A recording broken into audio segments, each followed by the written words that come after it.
एक गिद्ध ने बताया कि अगर सुख से रहना चाहते हो तो ये 4 चीजें अपने घर में कभी खत्म मत होने देना। दर्शक मित्रों, एक पहाड़ी पर बैठा एक बूढ़ा गिद्ध रोज दुखी पक्षियों और जानवरों की बातें सुनता था। सब अपनी परेशानियां लेकर उसके पास आते थे। एक दिन कौवा आया और कहने लगा, गुरुदेव, इंसान इतना दुखी क्यों रहता है? कौन सी चीजें घर में रखने से आदमी सुख से रह सकता है? तब गिद्ध मुस्कुराया और बोला, बेटा कौवे, घर बड़ा हो या छोटा, सुख 4 चीजों से बनता है। अगर ये चीजें खत्म हो जाएं तो महल भी नरक बन जाता है। वो 4 चीजें कौन सी हैं जो अगर आदमी इन 4 चीजों को संभाल ले तो उसे भगवान भी दुख देने से पहले 10 बार सोचते हैं। तो चलिए इस संबंध में मैं तुम्हें एक कहानी सुनाता हूं कि सुखी रहने के लिए कौन सी 4 चीजों को अपने घर में रखना बहुत जरूरी है। दर्शक मित्रों, बहुत समय पहले एक छोटा सा गांव था। उस गांव में एक ब्राह्मण परिवार रहता था। घर में ब्राह्मण, उसकी पत्नी और उसकी 2 छोटी छोटी बच्चियां थीं, एक बड़ी और एक छोटी। ब्राह्मण गरीब तो था ही, लेकिन उनका सबसे बड़ा दुख ये था कि घर का मुखिया यानी ब्राह्मण बहुत पेटू था। उसे हर समय कुछ न कुछ खास खाने की इच्छा होती थी। सुबह उठते ही वो खाने का नाम लेता, दोपहर आते ही कुछ चटपटा खाने की बात करता और रात को सोने के पहले भी कुछ मीठा या गर्मा गर्म खाने का मन बना लेता। ब्राह्मण की पत्नी देर रात काम करती थी। जितना थोड़ा बहुत अनाज, दाल सब्जी घर में होता था, उसी से वो किसी तरह परिवार का पेट भरती थी। लेकिन ब्राह्मण को हमेशा लगता था कि घर में कुछ स्वादिष्ट बनना चाहिए, कुछ अलग, कुछ मजेदार। पत्नी कितनी बार उसे समझाती कि घर में इतना कुछ नहीं है कि हर रोज नई डिश बनाऊं, लेकिन ब्राह्मण की समझ में कुछ नहीं आता। एक दिन शाम को ब्राह्मण को अचानक पीठा खाने की बड़ी जोरदार इच्छा हुई। पीठा कहते हैं आटे की लोई में पिसी हुई दाल भरकर बनाई जाती है। वह बोला, अरे सुनो भगवान, मुझे आज पीठा खाना है और वो भी बहुत अच्छा सा गरम गरम। पत्नी घबरा गई, कहने लगी, अरे पीठा कहां से बनाऊं? घर में चावल का आटा नहीं है, गुड़ नहीं है, नारियल नहीं है, कुछ भी तो नहीं है। ब्राह्मण ने माथे पर शिकन डालते हुए कहा, तुम चिंता क्यों करती हो? मैं सब जुगाड़ कर लूंगा, मुझे आज पीठा चाहिए तो चाहिए। इतना कहकर वो लाठी उठाकर भिक्षा मांगने घर घर निकल पड़ता है। गरीबों के घर में भिक्षा मांगने में समय लगता है। कहीं थोड़े चावल मिल गए, कहीं मुट्ठी भर गुड़ मिल गया, कहीं थोड़ा आटा मिल गया। ब्राह्मण सुबह से लेकर रात तक गांव में भटकता रहा। बड़ी मुश्किल से पीठा बनाने लायक सामान इकट्ठा हो पाया। रात गहरा चुकी थी, लेकिन ब्राह्मण खुशी खुशी घर लौटता है। घर पहुंचते ही उसने पत्नी को आदेश दिया, अरे जल्दी जल्दी बनाओ, आज तो मेरा बहुत ही मन कर रहा है। पत्नी मन ही मन परेशान थी। सोचा, इतनी देर रात को मैं इन्हें पीठा बनाकर कैसे दूं? ऊपर से ये पेटू आदमी हर पीठा गिनता भी रहेगा। वो रसोई में लग जाती है, चूल्हा जलाती है, आटा गूंथा और गुड़ उबाला, नारियल मिलाया और पीठा बनाने लगी। उधर ब्राह्मण बैठकर जासूस की तरह हर पीठा गिनने लगता है। उसके हाथ में रस्सी का एक मोटा सा टुकड़ा था।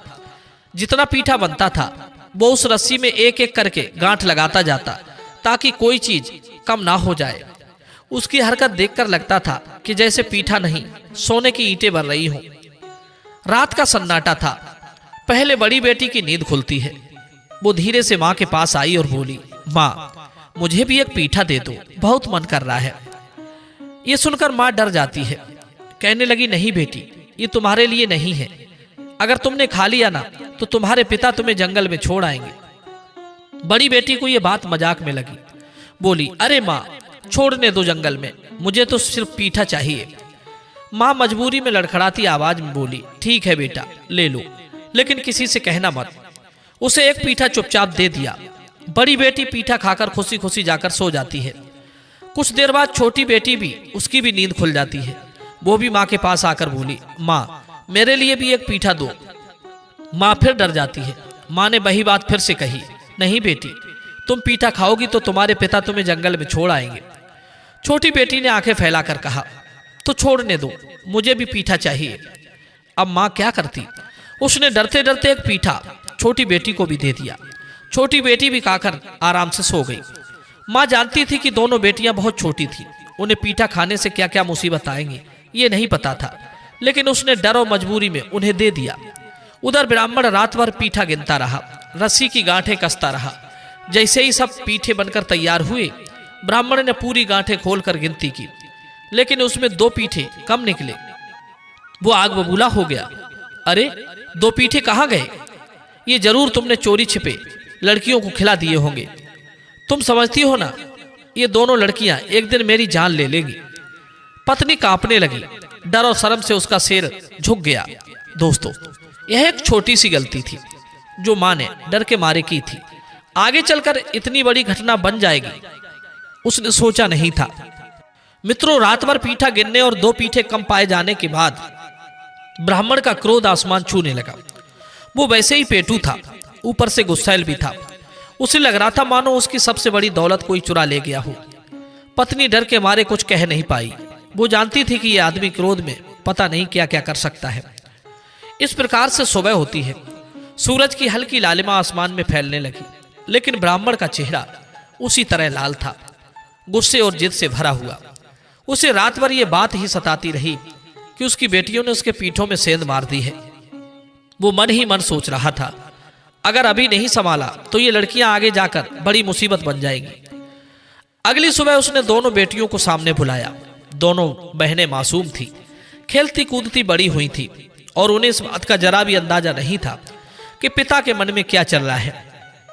ब्राह्मण ने मीठे स्वर में कहा, बेटियों चलो, आज तुम्हें तुम्हारी बुआ के घर ले चलता हूं, वहां तुम्हें खूब मजा आएगा। बड़ी और छोटी बेटी दोनों ने आश्चर्य से एक दूसरे की ओर देखा।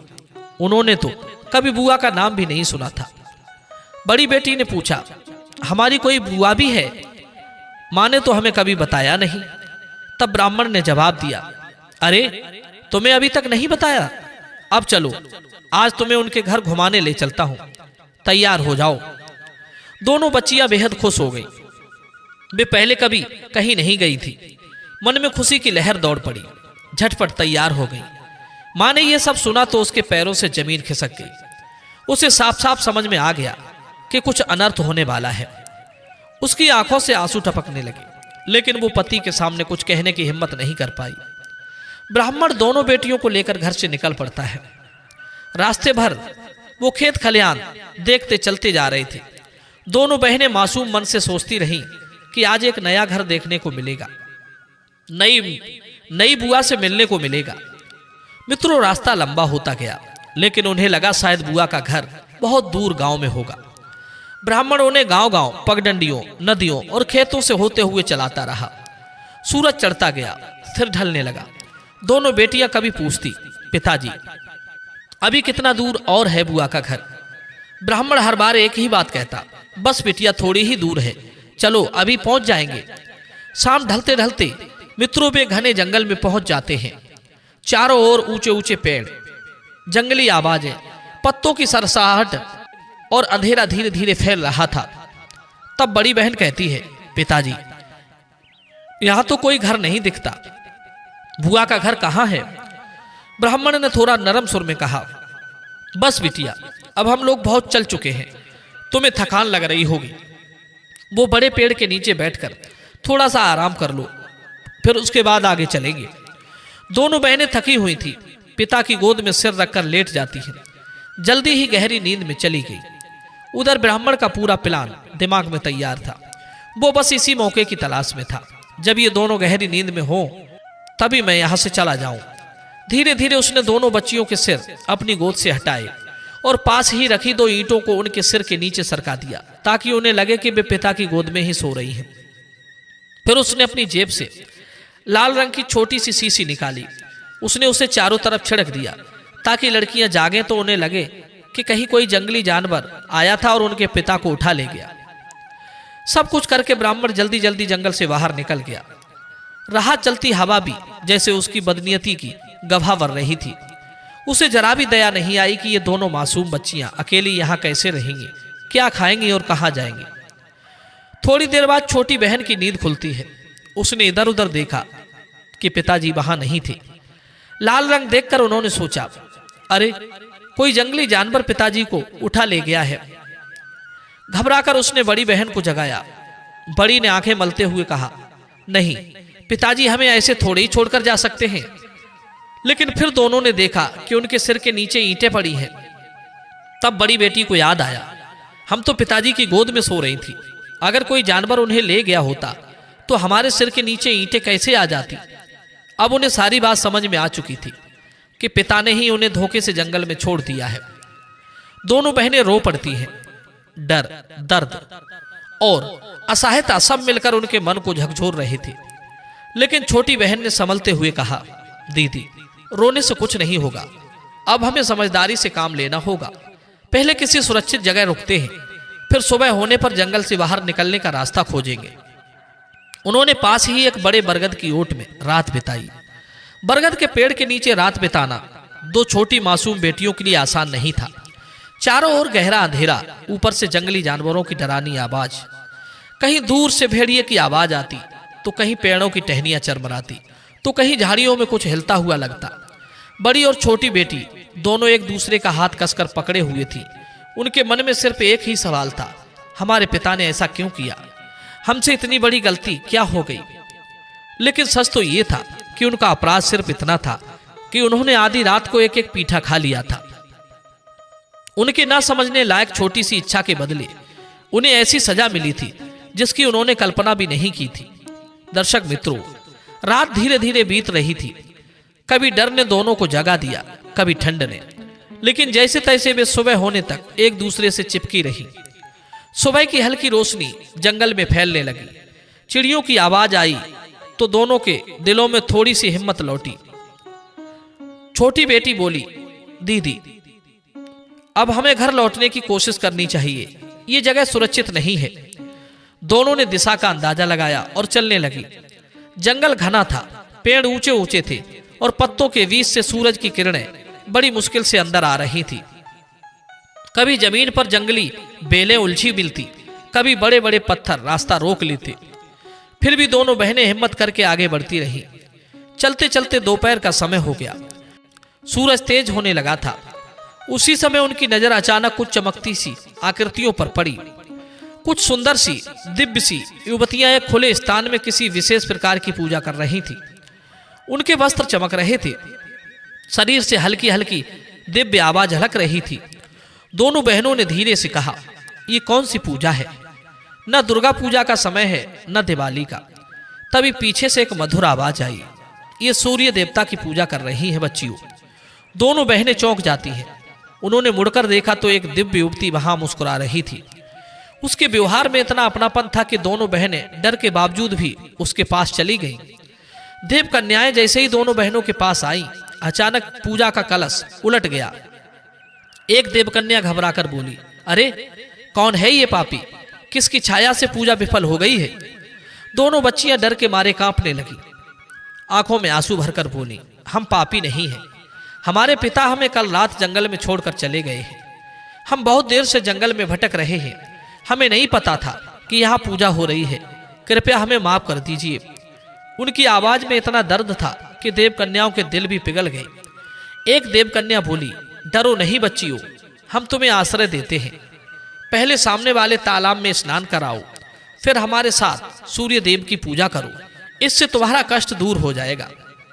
मित्रों, दोनों बहनें तालाब की ओर गईं, पर जैसे ही उन्होंने पानी में पैर रखा, सारा तालाब का पानी गायब हो गया, जैसे किसी ने पूरा तालाब पी लिया हो। दोनों घबराकर वापस आईं और देव कन्याओं को बताया। देव कन्याएं मुस्कुराईं। उनमें से एक ने दूब की घास से एक छोटी सी अंगूठी बनाई और बोली, तुम इसे तालाब में फेंक देना, फिर वो तालाब पानी से भर जाएगा और तुम्हें कोई दिक्कत नहीं होगी। दोनों बहनें फिर से वापस आती हैं। दूब की अंगूठी तालाब में फेंकी तो एकदम से चमत्कार हो गया। कुछ ही क्षणों में तालाब पानी से भर जाता है। दोनों ने स्नान किया और पूजा स्थल पर लौट आती हैं। फिर उन्होंने देव कन्याओं के साथ बैठकर सूर्य देव की विधि पूर्वक पूजा की। पूजा के अंत में देव कन्याओं ने कहा, हे बच्चियों, सूर्य देव सच्चे मन की पुकार अवश्य सुनते हैं, तुम मन से जो चाहो वर मांग सकती हो। मित्रों, दोनों ने हाथ जोड़कर सूर्य देव के सामने झुककर अपनी मनोकामनाएं व्यक्त की। देव कन्याओं के आशीर्वाद और सूर्य देव की पूजा से दोनों बहनों के मन का डर उतरने लगा था। अब जंगल उन्हें उतना भयावह नहीं लग रहा था जितना पिछली रात लगा था। मन में विश्वास जग चुका था कि कोई ना कोई शक्ति उन्हें सुरक्षित घर तक पहुंचा देगी। सूर्यदेव का प्रसाद और कलश उनकी गोद में था और दिल में आशा का दीपक जगमगा रहा था। वे धीरे धीरे जंगल से बाहर निकलने लगे। रास्ता लंबा था, लेकिन अब उनके कदम डगमगा नहीं रहे थे। कुछ दूर चलने के बाद उन्हें एक छोटा सा तालाब दिखाई दिया, जिसके किनारे हरे भरे पौधों पर कर्मी साग यानी कि एक तरह की पत्तेदार सब्जी उगी हुई थी। दोनों बहनों को खूब भूख लग रही थी और इस साग को देखकर उनके मन में इच्छा हुई कि थोड़ा सा तोड़ लें और घर ले जाएं। दोनों तालाब के पास पहुंची ही थी कि अचानक एक चमकदार चीज बड़ी बहन के पांव से टकरा गई। दीदी देखो, छोटी बहन ने चिल्लाकर कहा। बड़ी बहन के पांव में एक सोने का सिर उलझा हुआ था। वो कोई साधारण चीज नहीं थी, एक असली सोने का बना सिर, जिसकी चमक दूर से ही नजर आ रही थी। दोनों बहनें चौंक जाती हैं। छोटी ने झट उसे उठाकर अपनी ओढ़नी में छिपा लिया और बोली, दीदी ये जरूर सूर्यदेव का आशीर्वाद है। वे घर की ओर चल पड़ती हैं। लंबी यात्रा के बाद जब वे घर पहुंची तो माँ उनकी तरफ दौड़ी हुई आई। आंसुओं से उसकी आंखें भीगी हुई थी। वो पुकार कर बोली, ओ मेरी बच्चियों, तुम दोनों कहाँ चली गई थी? मैंने तो समझ लिया था कि तुम दोनों को कोई जंगली जानवर खा गया होगा। दोनों ने रो रोकर सारी कहानी बताई कि किस तरह पिता उन्हें जंगल में छोड़कर चले आए थे, कैसे देव कन्याओं से उनकी भेंट हुई, फिर किस तरह जंगल में उन्होंने पूजा की, चमत्कार हुआ और कैसे उन्हें यह सोने का सिर मिला। मित्रों, ये सुनकर मां तो हैरान हो गई, लेकिन जब ब्राह्मण ने सोने का सिर हाथ में लिया तो उसका डर साथ में आसमान पर पहुंच गया। वो घबरा कर बोला, अरे ये सोने का सिर घर में रखोगी तो हमें जेल हो जाएगी, तुम तुरंत इसे बाहर फेंक दो। मित्रों, उसने सोने का सिर उठाकर जोर से घर से बाहर फेंक दिया। पर चमत्कार देखिए, कुछ ही पलों में वो सोने का सिर वापस आ जाता है और वहीं आकर गिरा जहां पहले था। ब्राह्मण का दिमाग चकरा गया। उसने दोबारा फेंका तो फिर वापस आ गया, फिर फेंका तो फिर वापस आ गया। अब तो वो डर से कांपने लगा। उधर मां ने दोनों बेटियों द्वारा लाया गया सूर्यदेव का पवित्र कलश घर के एक कोने में स्थापित किया और उसकी पूजा करने लगी। और देखते ही देखते घर का हाल बदलना शुरू हो गया। जहां पहले फूस की झोपड़ी थी, वहां सुंदर घर खड़ा होने लगा। जहां पहले खाली बर्तन थे, वहां अनाज भर गया। जहां गरीबी जैसी स्थिति थी, वहां धीरे धीरे सुख संपत्ति आने लगी। मां के चेहरे पर खुशी की चमक थी। धीरे धीरे इतने चमत्कार होने लगे थे कि घर में पहले जो कभी एक समय की रोटी मुश्किल से मिलती थी, अब वहां मेहमानों को भी भोजन खिलाया जाता था। घर में इतना परिवर्तन आया कि कुछ ही दिनों में ब्राह्मण की पत्नी को चांद जैसा सुंदर पुत्र भी हुआ। लोग कहते थे कि यह भी सूर्यदेव की कृपा है। फिर समय आया दोनों बहनों की शादी का। बड़ी बेटी की शादी राजा से हो गई और छोटी बेटी की शादी मंत्री से हो गई। दोनों अपनी अपनी सवारी पर बैठकर बड़े सम्मान से अपने नए घर चली गई। ससुराल की यात्रा पर निकलने से पहले ब्राह्मण ने बेटियों से पूछा, बेटियों, तुम लोगों की कोई आखिरी इच्छा हो तो बताओ। तब बड़ी बेटी बोली, बहुत दिन से मछली का शोरबा खाने की इच्छा है। छोटी बेटी बोली, आज अगहन माह का रविवार है, मैं सूर्य देव की पूजा करना चाहती हूं। ब्राह्मण ने दोनों की इच्छाएं पूरी की। फिर वे बेटियां अपने अपने पति के साथ रवाना हो गई। एक के रास्ते में विपत्ति थी तो दूसरे के रास्ते में खुशहाली। दोनों बहनें अपने अपने पति के साथ नई जिंदगी शुरू करने के लिए निकल पड़ी थी। एक तरफ थी बड़ी बेटी जो राजा की रानी बनने जा रही थी, दूसरी तरफ थी छोटी बेटी जो मंत्री की पत्नी बनने जा रही थी। लेकिन किस्मत दोनों के लिए बिल्कुल अलग राहें लेकर बैठी थी। जहां एक के कदमों से विपत्ति उठ रही थी, वहीं दूसरे के कदमों से खुशहाली बरस रही थी। बड़ी बेटी राजा के साथ राजमहल की ओर जा रही थी। हाथी, घोड़े, सिपाही, बाजे गाजे, पूरा राजसी जुलूस उसके स्वागत में था। लेकिन जिस रास्ते से वे गुजर रहे थे, वहां अजीब अजीब घटनाएं हो रही थी। कहीं अचानक महामारी फैल रही थी, कहीं लोगों के घर आग पकड़ रहे थे, कहीं पशु एक एक करके मरने लगे थे, कहीं चोर डाकू गांव पर टूट पड़े थे। लोग डर के मारे रास्ते बदलने लगे। सब कहते, अरे ये कौन सी अशुभ स्त्री आ रही है, जहां जाती है वहां बुरा होता है। राजा के मन में भी कुछ संदेह सा जागने लगा था, लेकिन वो कुछ नहीं बोला। जब बड़ी बेटी महल में पहुंची तो राजा की मां उसका स्वागत करने के लिए सोने की चौकी और सोने की डलिया लेकर आई। यह एक रानी का राशि स्वागत था। लेकिन जैसे ही बड़ी बेटी ने सोने की चौकी पर पैर रखा, वो चौकी एकदम से लोहे में बदल गई। ये देखकर लोग दंग रह गए। राजा की मां डरते हुए बोली, अरे बेटा, ऐसी कुलच्छड़ी बहू मैंने आज तक नहीं देखी। फिर बड़ी बेटी के सिर पर सोने की डलिया छुआई गई, लेकिन वो भी लोहे में बदल गई। अब तो पूरे महल में चर्चा फैल गई, नई रानी कुलच्छणी है, लगता है वो महल का नाश कर देगी। राजा का मन अशांत हो गया था। महल के घोड़े मरने लगे थे, हाथी बीमार पड़ने लगे थे, राज्य में महामारी बढ़ने लगी थी। लोगों की बातें अब राजा के दिल में उतरने लगी थी। उधर दूसरी ओर छोटी बेटी मंत्री के साथ अपने नए घर की ओर जा रही थी। उसके मार्ग पर कुछ और ही दृश्य थे। पेड़ पौधों पर फूल खिल गए थे, खेतों में सुनहरी फसलें लहरा रही थी, पक्षी मधुर स्वर में गा रहे थे। जहां जहां वो गई, वहां के लोगों के घरों में हंसी खुशी फैल गई। किसानों की फसलें बढ़िया हो गई, व्यापारियों को लाभ होने लगा, बीमार लोग ठीक होने लगे। ऐसा लग रहा था जैसे खुशहाली उसके कदम चूम रही हो। छोटी बेटी जब ससुराल पहुंची तो मंत्री की मां के पास सोने की चौकी और डलिया नहीं थी। वो गरीब थी, इसलिए स्वागत साधारण लकड़ी की चौकी और पीतल की डलिया से किया गया। लेकिन जैसे ही छोटी बेटी ने चौकी पर पैर रखा तो वो लकड़ी की चौकी एकदम सोने की बन गई, और जैसे ही सिर से डलिया छुआई तो वो पीतल की डलिया सोने में बदल गई। दर्शक मित्रों, यह देखकर उसकी सास बोली, हे भगवान, ऐसी लक्ष्मी जैसी बहू तो मैंने आज तक नहीं देखी। घर में खुशी का माहौल छा गया। राजमहल में हालात उधर दिन प्रतिदिन बिगड़ते जा रहे थे। लोग आपस में कहने लगे थे, नई रानी के आने के बाद ही ये सब हो रहा है। राजा को भी लगा कि शायद उसकी रानी ही इस दुर्भाग्य का कारण है। एक दिन उसने मंत्री को बुलाकर कठोर स्वर में कहा, मैं ऐसी कुलच्छणी बहू को नहीं रख सकता, कल ही उसकी गर्दन कटवा दो। मित्रों, ये सुनकर मंत्री धर्म संकट में पड़ जाता है।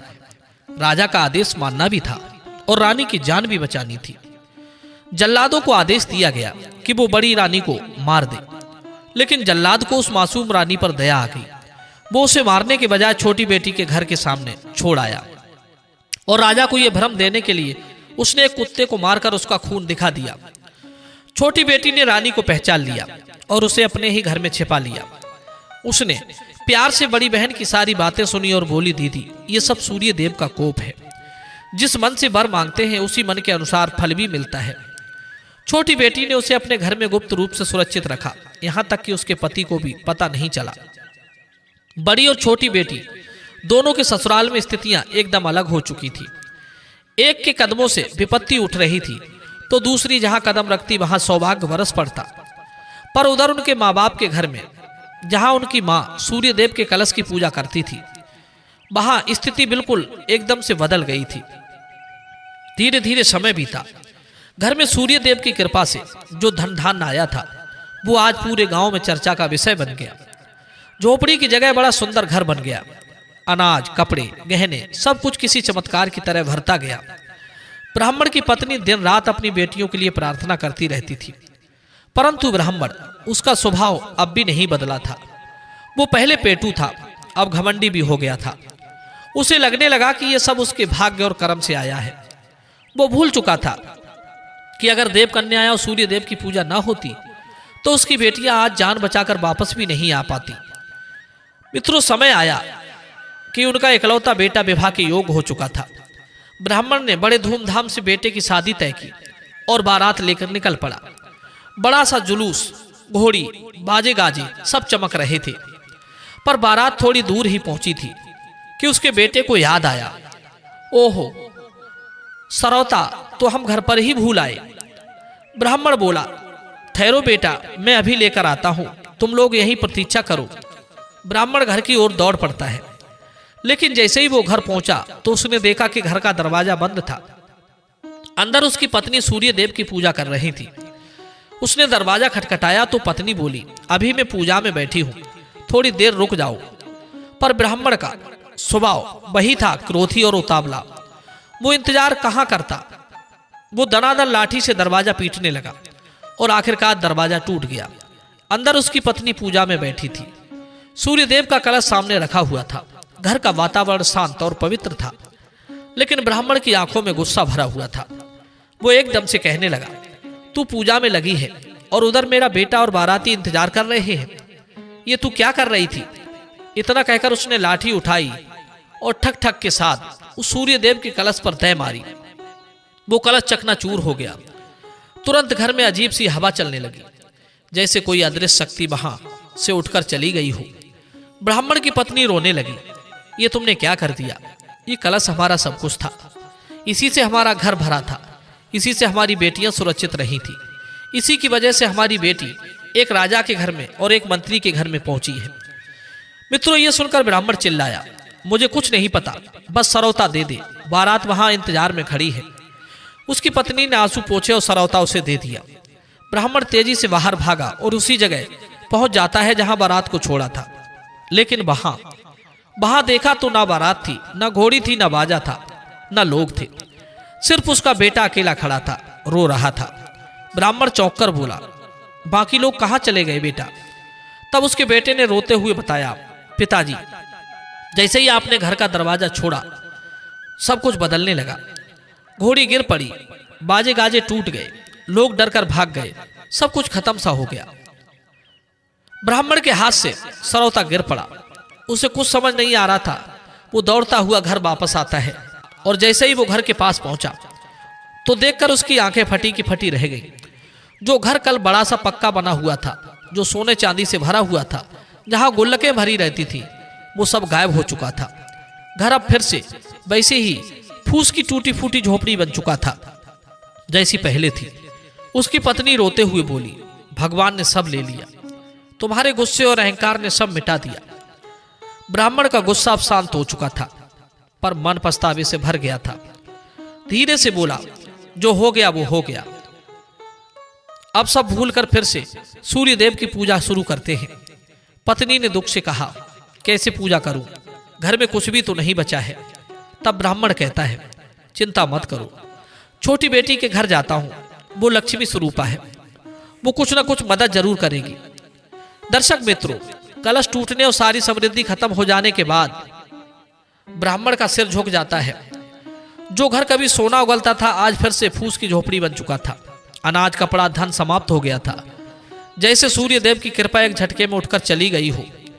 थकाहारा टूटा हुआ ब्राह्मण अब पहली बार अपने जीवन में पछता रहा था। पिछले दिनों की हर घटना उसकी आंखों के सामने घूम रही थी। अपनी बेटियों को जंगल में छोड़ना, घमंड में आकर कलश तोड़ देना, और अब सब कुछ खत्म हो गया था। थोड़ी देर बैठकर उसने गहरी सांस ली और पत्नी से बोला, जो हो गया उसे अब हम बदल नहीं सकते, लेकिन एक रास्ता है। छोटी बेटी सूर्यदेव की कृपा से संपन्न है, मैं उसके घर जाता हूं, वो हमारी मदद करेगी। पत्नी ने सिर हिलाया, हाँ जाओ, पर याद रखना अब तुम पिता हो, भीख मांगने वाले नहीं हो। सादगी और नम्रता से जाना। दोस्तों, ब्राह्मण धीरे धीरे मंत्री के घर पहुंचा।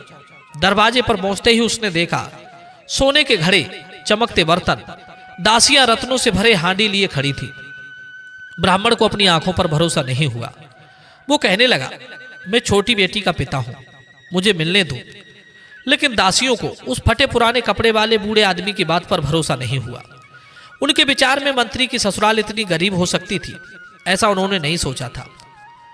उन्होंने सोचा कि यह व्यक्ति हमारी रानी का पिता कैसे हो सकता है। ब्राह्मण समझ गया कि बिना पहचान के अंदर जाना कठिन है। तभी उसे एक उपाय सूझा। उसने पास रखे एक घड़े में घास की एक अंगूठी बनाकर फेंक दी। उधर छोटी बेटी को उसके स्नान के लिए दासियां घड़ा उठाकर ले जा रही थी। जैसे ही घड़े से पानी डाला गया, घास की अंगूठी उसके सिर पर गिर पड़ी। छोटी की आंखें चमक उठती हैं। वो तुरंत समझ गई, लगता है मेरे पिता आए हैं। उसने तुरंत आदेश दिया कि उन्हें अंदर आदर के साथ लेकर आओ। दासियां दौड़ पड़ी और वृद्ध ब्राह्मण को भीतर ले आई। छोटी बेटी ने पिता को देखते ही उनके चरण छुए। पिता भावुक हो गया। कभी जो अपनी बेटियों को जंगल में छोड़ आया था, आज वही बेटियां उसे सम्मान से गले लगा रही थी। छोटी बेटी बोली, पिताजी आपने बताया क्यों नहीं कि आप आ रहे हैं? तब ब्राह्मण सिर झुकाकर बोला, बिटिया हमें कंगाली ने घेर लिया है, घर का सब कुछ समाप्त हो गया है। तेरी माँ पूजा करना चाहती है लेकिन घर में कुछ भी नहीं है।